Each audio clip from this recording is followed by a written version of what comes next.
Hi class, wanted to show you how to use the TFS Web Portal.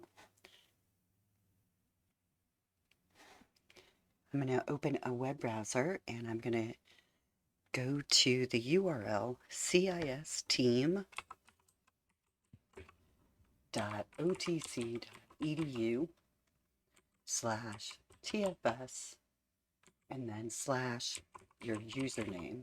I'll put my username in there.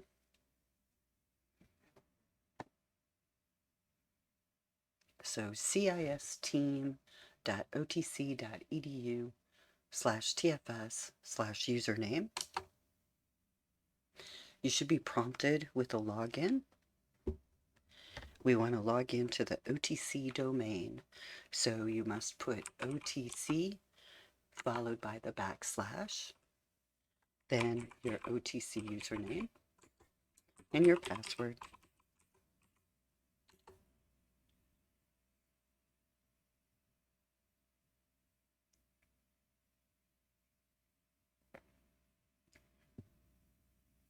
When you're logged in, you'll see your TFS workspace. Right now, yours will not look like mine because I have several TFS projects. A TFS project can be equated to a GitHub repository. If you're familiar with working with GitHub, it's a place to hold our source code. We're going to create one project to use for all of our assignments for our class. So let's create that project. And I'm going to name this project CIS150 and follow it with my section number.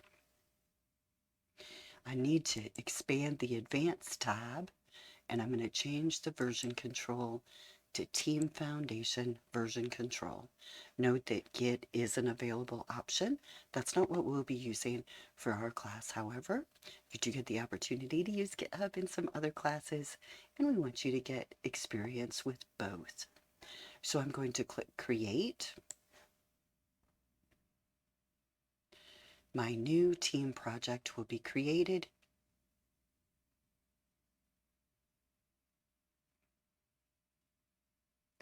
And now that it's created, I'll be able to connect to it using Visual Studio to begin development. We'll look at the TFS Web Portal a little bit further in another video.